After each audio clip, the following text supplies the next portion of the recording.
Let us make man image. He's not talking about facial features. He's not talking about a head, arms, torso. God's spirit. He's talking about who he is, not what he looks like. That's why the whole room looks different. Because image has nothing to do with appearance. It has to do with nature. You might be surprised, Revelations, people are so into Revelations. It used to be back when I first got saved, it was all about fear. And there was ministries that just all they talked about was the end times. And there's all these different camps and post and pre and mid-trib and all this stuff going on. It's just go live Christ. And when he comes, you'll be right. Just go live Jesus. Stop fighting over interpretations, because you might not have any oil in your lamp when he shows up if all you're doing is fighting over interpretations. Better have oil. Woo.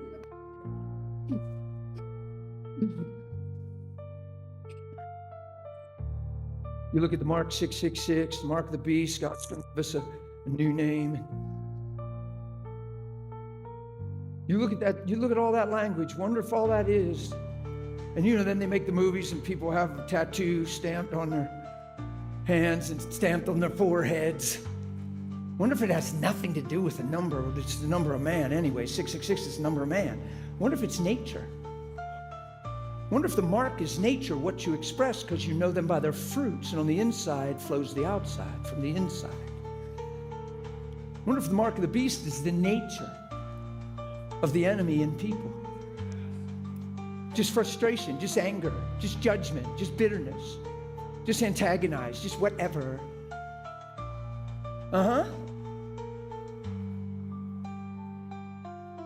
Wonder if the mark of God is his nature, love and mercy and kindness. Wonder if Matthew 24 is really true. Wonder if in the end times lawlessness will abound and the love of many will grow cold. But he who endureth to the end shall be sozoed, saved, healed, delivered, protected, preserved. Wonder if he's not even talking about going to heaven in the end. Wonder if he's talking about making it through the moment in a manifestation of Christ versus getting swallowed up in the moment in the manifestation of men. Because lawlessness abounds, the love of many. What's that mean? Your story justifying your disposition. Now you're built on your story, and now it's like a court case to defend. Now you're reduced to victim villain, and that ain't fair. Well, how would you feel? Well, you weren't in my shoes. Well, you don't know how long and what would you have felt if they did that to you?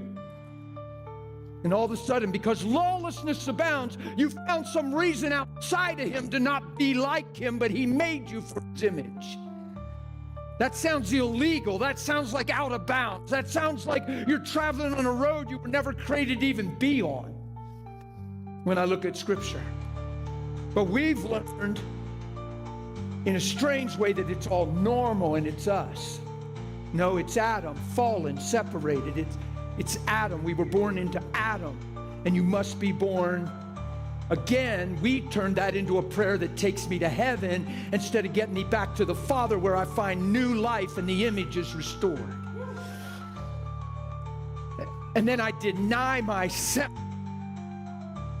because there's no love in self. Oh, you can say I love you all day for yourself. And because people need to hear I love you because they need to feel they're lovable, they'll buy into the words. Countless has been done through the words I love you. Because men say it for their sake. You live I love you. You probably wouldn't have to say it when you live it. And then when you say it, it's just good. Yeah?